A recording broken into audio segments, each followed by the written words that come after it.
So I'm back.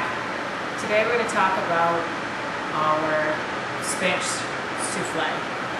This is a very, very versatile dish. It's great just as quick breakfast, hot or cold, room temperature. It's great as a side dish. It's pretty easy to prepare, but there are a few steps that are involved. So let's talk about it. So the spinach souffle today I'm going to use, it's a bag that's already all chopped up.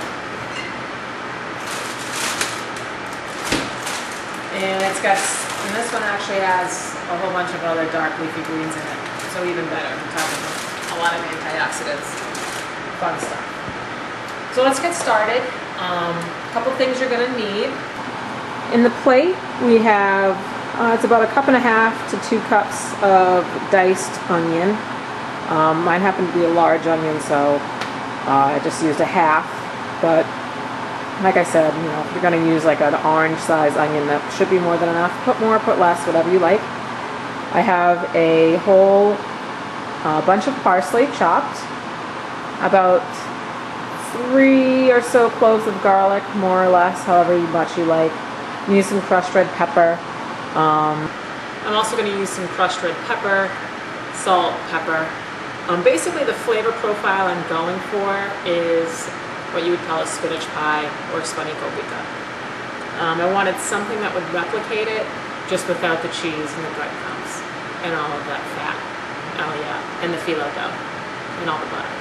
It's basically everything that I enjoy about it. But I actually love spinach, so I actually found a way to kind of mimic the flavor. So let's get started. I have a non-stick saute pan here, just because it happens to be my largest one. I find that it works out the best. I'm going to put my pan at about a medium heat, and I'm just going to use some olive oil as my fat today. Probably about 2-3 tablespoons. Once that gets nice and hot, I'm going to go ahead and add my onions and my scallions. That was 1 bunch of scallions on top of those onions. You can use 2.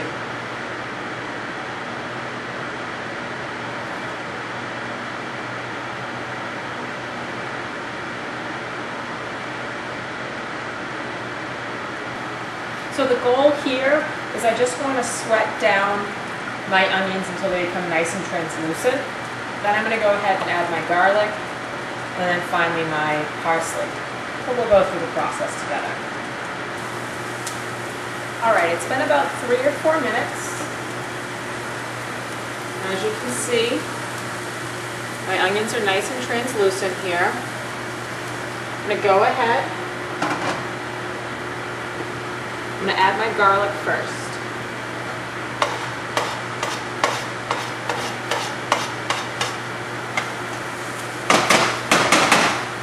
At this point, I'm also going to go ahead and add a couple shakes of crushed red pepper.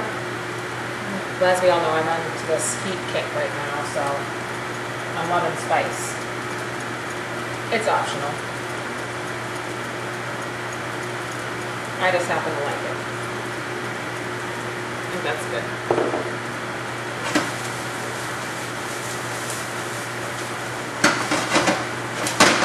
Alright, so I'm just going to saute the onion, the garlic up for a quick minute.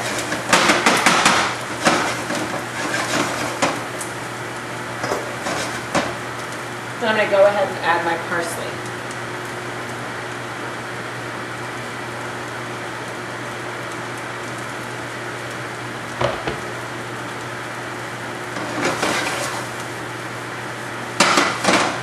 I'm going to give this a quick cook. I'm going to go ahead and let that cook for about a minute, just a quick saute. And then I'm going to go ahead and add my spinach, or pretty much whatever green you're going to add at this point in time. I happen to pick up a combo pack, but you can use just spinach. I've done it with spinach and asparagus. I just chopped the asparagus fine, and I would have sauteed that at this point in time with the onions when I first started. The enemy here is water.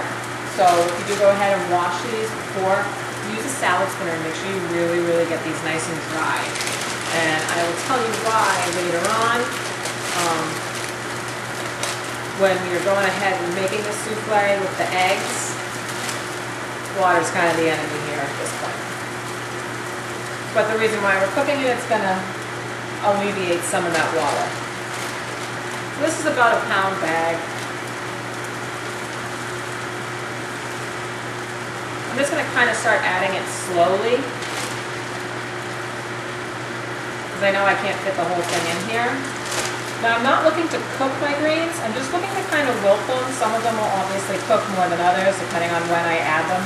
That is totally fine, because I just want to get them cooked down a little bit so I can get them into my baking dish and put them into the oven.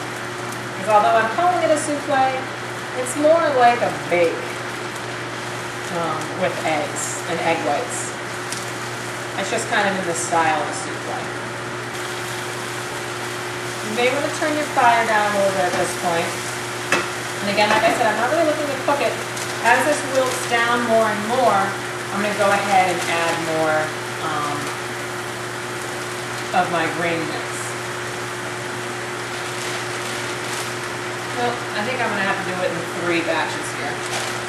So obviously, the first batch is going to be cooked a lot. The second batch, not so much. The third batch, I'm just going to basically give it a quick heat. Throw it in for good measure. Alright, I'd say this looks pretty good to me. And I'll show you.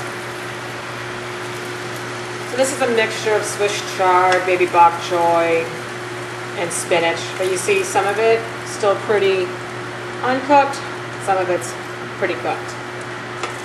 So at this point, I'm just going to go ahead and put it into a bowl. I'm going to let it cool in the refrigerator. Alright, so while my green mixture is cooling, I'm going to go ahead